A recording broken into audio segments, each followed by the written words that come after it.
আগামীকাল আপনারা জানেন যে মাননীয় প্রধান উপদেষ্টা সুইজারল্যান্ডের উদ্দেশ্যে যাত্রা করবেন ওয়ার্ল্ড ইকোনমিক ফোরামের উনি কনফারেন্সে ওখানে যোগ দেওয়ার জন্য। তো এই বিষয়ে অল্প কিছু ডিটেলস আমি আপনাদের সাথে শেয়ার করতে চাই।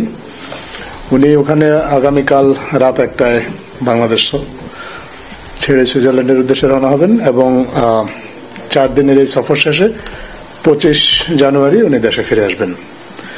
এই সফরে বেশ কিছু গুরুত্বপূর্ণ ডিগনিটারিজ আছেন যাদের সাথে উনি দেখা করবেন, দ্বিপাক্ষিক মিটিং করবেন। এর মধ্যে রয়েছেন জার্মানির চ্যান্সেলর ওলফ শোলস, ফিনল্যান্ডের প্রেসিডেন্ট আলেকজান্ডার স্টাব, বেলজিয়ামের কিং ফিলিপস এবং থাইল্যান্ডের প্রধানমন্ত্রী পেন্ট্রো সিনাওয়াত্রা। এই 4 জন সরকার এবং রাষ্ট্রপ্রধান ছাড়াও আরো বেশ কিছু গুরুত্বপূর্ণ ব্যক্তির সাথে উনি এখানে এবং বিজনেস লিডার তাদের সাথে মিটিং করবেন। এর মধ্যে আছেন শেখ লতিফা বিন মোহাম্মদ বিন রাশিদ আল মাকতুম, উনি দুবাইয়ের রুলার এবং সংযুক্ত আরব আমিরাতের প্রধানমন্ত্রী। ওনার কন্যা, একই সাথে উনি chairperson Dubai cultural arts and authority. European central ব্যাংকের প্রেসিডেন্ট ক্রিশ্চিয়ান লেগার্ডে তার সাথে মিটিং করবেন এবং মেটার যে আপনি জানেন ফেসবুক যে কোম্পানিটা ওন করে, তাদের যে গ্লোবাল অ্যাফেয়ার্স এর প্রেসিডেন্ট নিকল্যাক তার সাথে মিটিং করবেন এবং অ্যামনেস্টি ইন্টারন্যাশনালের জেনারেল সেক্রেটারি তার সাথে মিটিং করবেন। পাশাপাশি WTO ওয়ার্ল্ড ট্রেড অর্গানাইজেশন এর মহাপরিচালক তার সাথেও এই সফরে মিটিং করবেন। আর পাশাপাশি এই সম্মেলনে আসলে একটা খুব গুরুত্বপূর্ণ দিক হচ্ছে এখানে একটা বাংলাদেশ বিষয়ক একটা সেপারেট ডায়ালগ হবে, যেখানে বিশ্বের অনেক গুরুত্বপূর্ণ ব্যবসায়িক প্রতিনিধি বা ব্যবসায়িক নেতৃবৃন্দ পাশাপাশি এবং বেশ কিছু গুরুত্বপূর্ণ আন্তর্জাতিক প্রতিষ্ঠানের সিইও যারা এখানে যোগ দিবেন। এই ডায়ালগটা বাংলাদেশ ডায়ালগ যেটা, এটা বাংলাদেশের জন্য খুবই গুরুত্বপূর্ণ এবং এটা একটা রেয়ার অপরচুনিটি। সাধারণত উন্নত দেশগুলোই এ ধরনের ফোরামে এই জাতীয় ডায়ালগ করার সুযোগ পায়। বাংলাদেশ ডাব্লিউ ইকোনমিক ফোরামে প্রথমবারের মতো এই ধরনের ডায়ালগে অংশ নেওয়ার সুযোগ পেয়েছে। তো এই ডায়ালগটা আমরা আশা করি বর্তমান অন্তর্বর্তীকালীন সরকার আশা করে বাংলাদেশে বৈদেশিক বিনিয়োগ বৃদ্ধি এবং ইন্টারন্যাশনাল বিজনেস লিডারদের কনফিডেন্স বৃদ্ধির জন্য বাংলাদেশের প্রতি এই ডায়ালগটা এবং সামগ্রিকভাবে এই যে ওয়ার্ল্ড ইকোনমিক ফোরামের এই সফরটা এটা আমাদের জন্য সহায়ক হবে। তো এই বিষয়ে যদি আপনারা আর কোনো প্রশ্ন করতে চান আমি আপনাদের প্রশ্নের জবাব দেব। ধন্যবাদ।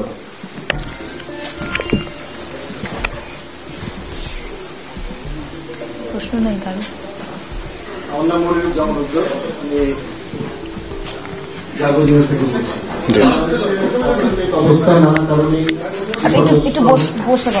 বিপর্যস্ত অবস্থায় এই অবস্থায় মাননীয় প্রধান উপদেষ্টার এই সফর নিঃসন্দেহে একটি ফলপ্রসূ সফর হবে।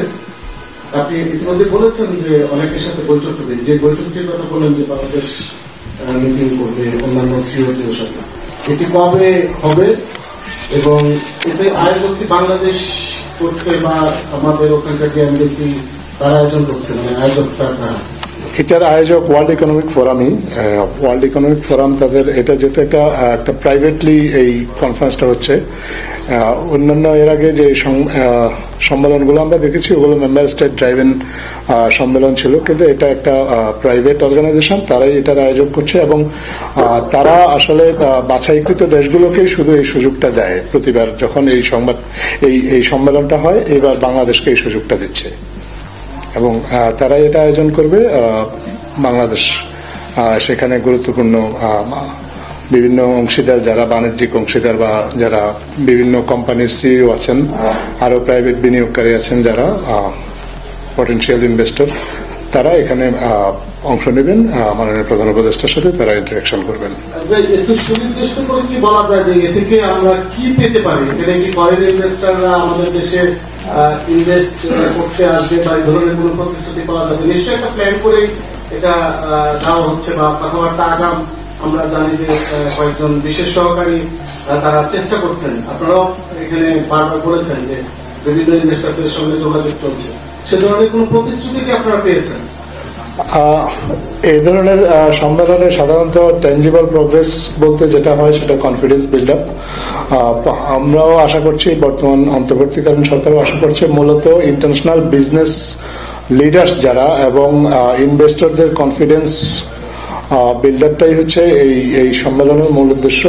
ইনভেস্টররা যাতে বাংলাদেশে বিনিয়োগে আকৃষ্ট হয় এবং তাদেরকে কনভিন্স করা যায়, বাংলাদেশের বিনিয়োগের পরিবেশ সম্পর্কে তাদেরকে একটা সম্যক ধারণা দেওয়া যায়, বাংলাদেশের অন্তর্বর্তীকালীন সরকারের পক্ষ থেকে সেই চেষ্টাটাই থাকবে এই সম্মেলনে। আমার নাম মোস্তফা মল্লিক, আমি চ্যানেলে কাজ করি। আপনি যে শেষ শব্দটি বললেন আসলে ওখান থেকে শুরু করি। আসলে ব্যবসায়ীদের বড় ধরনের প্রার্থী যে আমাদের প্রধান উপদেষ্টা আন্তর্জাতিক কিছু গণমাধ্যমের সঙ্গেও কথা বলবেন বলে আমরা জেনেছি। মোটা দাগে যদি আপনাকে আসলে এভাবে প্রশ্ন করি যে এক্ষেত্রে বাংলাদেশের আসলে আহ্বান কি থাকবে, নিশ্চয়ই আপনারা একটু আগে যেটা বলছিলেন এক বাক্যে অথবা ছোট করে যদি একটু বলতেন কমপ্লিট সেন্টেন্সে। আপনারা লক্ষ্য করে থাকবেন যে বিভিন্ন দেশের যখন রাষ্ট্রদূত বা বিভিন্ন বিনিয়োগকারীরা যখন মাননীয় প্রধান উপদেষ্টার সাথে দেখা করেছেন এই নিকট অতীতে, এর মধ্যে সবার কাছে ওনার একটা কমন আহ্বান ছিল যে বাংলাদেশে বিনিয়োগ বাড়ানো এবং বাংলাদেশে ব্যবসা বাণিজ্য প্রসার করা। ক্ষেত্র বিশেষে বিভিন্ন দেশকে উনি এই দেশে তাদের ফ্যাক্টরি রিলোকেট করতে বলেছেন। আমাদের যে তারুণ্যের যে শক্তি, আমাদের যে যুব শক্তি, সেটার অ্যাডভান্টেজ নেওয়ার জন্য বিভিন্ন দেশকে আহ্বান জানিয়েছেন। তাদেরকে বলেছেন যে এই বাংলাদেশকে যেন তারা রিজিওনাল হাব হিসেবে প্রতিষ্ঠা করে এবং তাদের এই রিজিয়নে তাদের পণ্যের ডিস্ট্রিবিউশনের জন্য তারা যেন বাংলাদেশকে বেছে নেয়। তো এইবারও এরকমই আলোচনা হবে।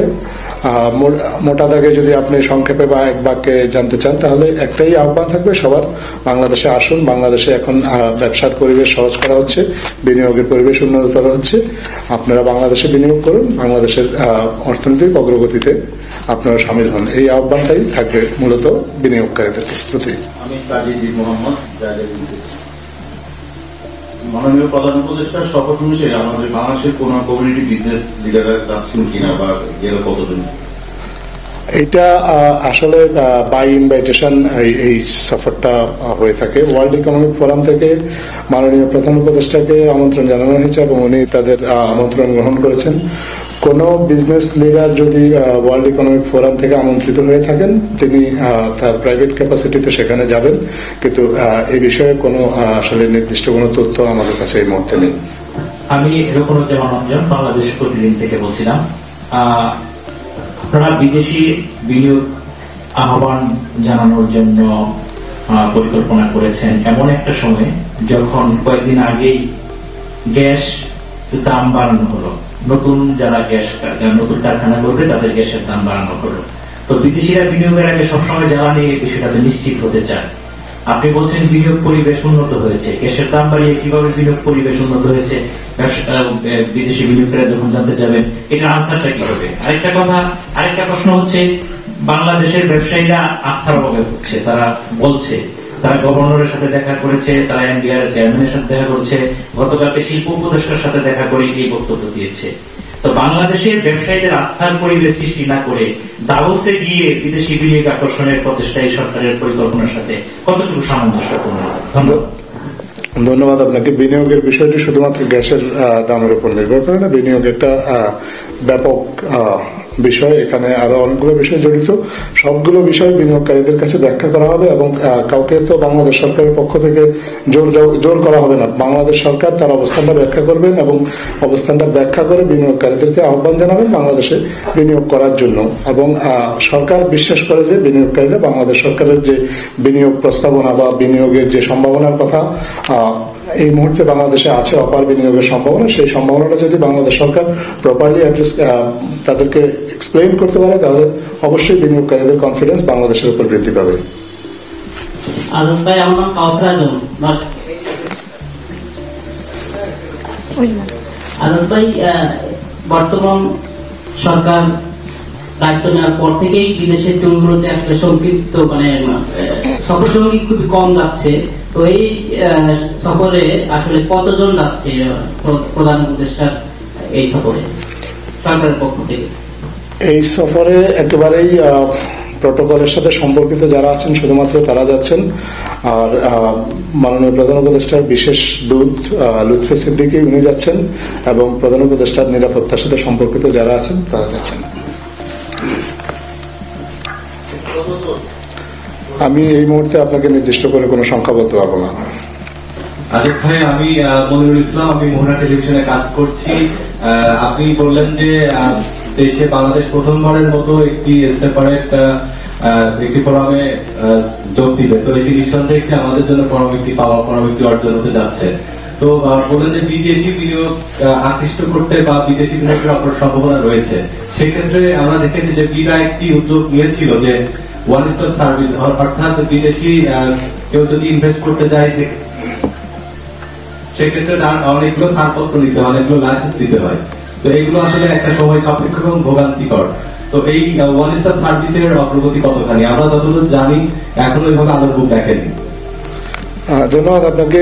এই বিষয়গুলো সবগুলোই সরকারের বিবেচনাধীন আছেন এবং এগুলো নিয়ে সরকার কাজ করছে যাতে বিনিয়োগকারীদের জন্য বিনিয়োগের পরিবেশটা সহজতর করা যায় এবং তারা বিনিয়োগ করলে এবং বিনিয়োগের প্রকৃত সুফলটাও পায়। সে বিষয়ে ব্যবসায়ীরা বিভিন্ন সময় বা আন্তর্জাতিক ব্যবসায়ী সম্প্রদায়ের প্রতিনিধিরা যখন মাননীয় প্রধান উপদেষ্টার সাথে কিংবা সরকারের আরো অন্যান্য যে কর্তৃপক্ষ আছে তাদের সাথে কথা বলে তাদের যে অসুবিধাগুলোর কথা জানিয়েছেন বিভিন্ন সময় বা তাদের যে দাবি দেওয়ার কথাগুলো জানিয়েছেন, এগুলো সরকার খুবই মনোযোগ দিয়ে শুনেছে এবং প্রত্যেকটাই আসলে সরকার অ্যাড্রেস করার চেষ্টা করছে।